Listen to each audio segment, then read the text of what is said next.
+2 science കഴിയുന്ന വിദ്യാർത്ഥികൾക്ക് opt ചെയ്യാൻ പറ്റുന്ന നല്ലൊരു കോഴ്സാണ് BSc anaesthesia technology or BSc operation theatre technology. നമുക്കറിയാം, ധാരാളം ഹോസ്പിറ്റലുകളുള്ള നമ്മുടെ ഈ ലോകത്തിലെ സംബന്ധിച്ചിടത്തോളം കേരളത്തിലോ ഇന്ത്യയിലെ വിവിധ സ്റ്റേറ്റുകളിലും എബ്രോഡും ഒക്കെ ഓരോ ഹോസ്പിറ്റലുകളിലും സർജറി ഡിപ്പാർട്ട്മെൻറ്റിലും അതുമായിട്ട് റിലേറ്റഡ് ആയിട്ടുള്ള സെക്ഷനിലൊക്കെ ഒത്തിരിയധികം ജോലി സാധ്യതകളുള്ള ഒരു 2 കോഴ്സാണ് ഓപ്പറേഷൻ തിയേറ്റർ ടെക്നോളജി കോഴ്സ് പഠിച്ചവർക്കും അതുപോലെ അനസ്തേഷ്യ ടെക്നോളജി കംപ്ലീറ്റ് ചെയ്തവരെ കാത്തിരിക്കുന്നത്.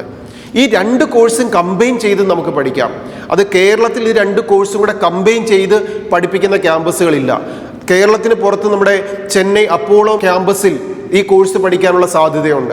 ഇതുപോലെ ഇന്ത്യയിലെ ധാരാളം ക്യാമ്പസുകളിൽ ഈ ഓപ്പറേഷൻ തിയേറ്റർ ടെക്നോളജിയും അനസ്തേഷ്യ ടെക്നോളജിയും കമ്പൈൻഡ് ആയിട്ട് പഠിപ്പിക്കുന്ന കോഴ്സുകളുണ്ട്. അല്ലെങ്കിൽ ഇത് 2 കംപ്ലീറ്റ് ചെയ്യുന്നവർക്ക് ഒരേപോലെയുള്ള സാധ്യതകൾ ധാരാളമാണ് വിദ്യാർത്ഥികൾക്ക് ലഭിക്കുക. അപ്പോൾ അതുകൊണ്ട് ഒരു ഡോക്ടർ ഡെസിഗ്നേഷനോ ഒരു BSc നഴ്സിങ്ങോ അല്ലാതെ ഒരു മെഡിക്കൽ പ്രൊഫഷനിൽ ഒരു ഹോസ്പിറ്റൽ റിലേറ്റഡ് ആയിട്ടുള്ളൊരു ജോലിയാണ് ആഗ്രഹിക്കുന്നതെങ്കിൽ തീർച്ചയായിട്ടും ഓപ്റ്റ് ചെയ്യാൻ പറ്റുന്ന നല്ലൊരു കോഴ്സാണ് അനസ്തേഷ്യ ടെക്നോളജിയും അതിനോടൊപ്പം ഓപ്പറേഷൻ തിയേറ്റർ ടെക്നോളജി എന്ന കോഴ്സ്.